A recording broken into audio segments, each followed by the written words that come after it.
explaining from the perspective of the heads of the school that want to transform education, like the 10 basic, I wouldn't say that there's only 10, but I'm going to focus on 10 characteristics that schools that want to really create transformation need to work on. And the first, here's one of them. The first idea here is that if you are into education, there must be a purpose behind it, a real purpose of giving and transforming for a social impact.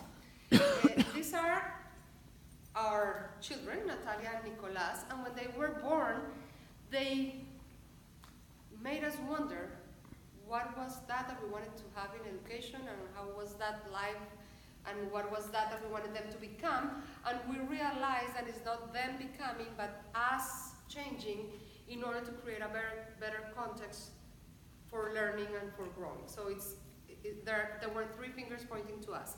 So every one of us have those children in our heart, in our brain, our own children, or the children that we're teaching to. So the idea was, so what is that we want to change, or that we want to create in the context that we can touch, for them to become better human beings and for us to become better human beings for them.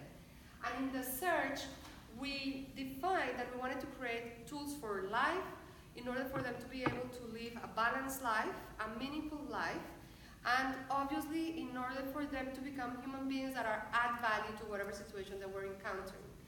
And when I talk them, again, there are 3 fingers that were pointing to us, and how do we become and live a meaningful life with balance and wisdom.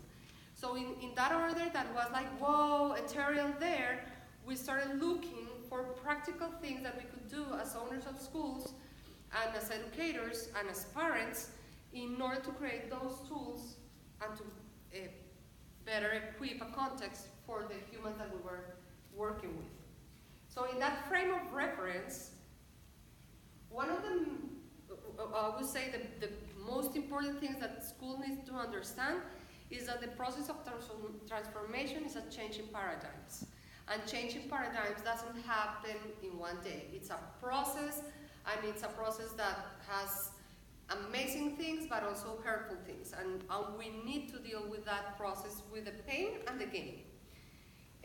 So changing paradigms from if you look in the business side, how you change culture in an institution, you will find some steps, but education is more towards the health side, to the psychology side. So we studied the stages of change, and we understood and we believe it is crucial for an institution that is going to endeavor a process of change to understand that change has steps and stages. I'm not going to go through them, but it is important for people to understand that I'm going to learn something, and in that learning there's moments that I will go back in the I need to act and have determination, and in that action I'm probably going to relapse because I'm going to be switching between my old paradigms and my new paradigms. And if I'm leading a change in an institution, well, the complexity is really deep because you're leading a change in an institution full of people. And all those people go through these stages at different stages and at different moments. So it is important for us as leaders to understand that our people are going to be going through these stages, and that as leaders we need to be very open in understanding in which stage is the person that I have in front that I'm inviting to change. And in that changing paradigms, I'm not going to show the videos because we have 15 minutes each, but there are many videos that you can actually look on Google where our teachers and our students are reflecting, and this act of reflection is looking inside to my old paradigms, and I used to think things and then now I think, and how my process is going.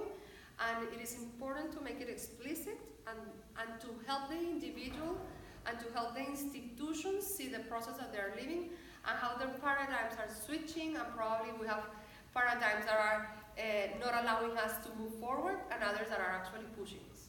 So looking at those forces and how the paradigms are helping us or not helping us. So this was going to be a video of teachers actually reflecting how my role as a teacher has been changing. Now, the second part that for us is very important for the schools to have in mind is to use thinking as a pedagogical strategy. It has to do with the reflective part. If we want to learn something, we need to understand it. And if we want to understand, we need to think. Therefore, we need to learn to think strategically, so we build a good understanding, so we learn. So it goes up and backwards. It's not only learning the thinking skills, it's learning the skills in a strategic way that helps the institution grow and actually be sustainable. So it's probably, there's excuse that we're going to be working thinking skills with the children, but actually what we are doing is creating thinking within the organization, so everybody in the organization has the tools to be able to reflect and be strategic in what to do. Now the third, and obviously in each one of these steps, I can talk for ages because there are many things that you should be doing and that we can incorporate, but these are the basic things that an organization needs to have in consideration. Then is a strategic planning. If I'm going to help my institution change, I need to be very clear in the purpose and be certain that everybody has clear where we're heading. Now, if we're heading that way, what is that is going to help us get there? And then the training needs to be strategic.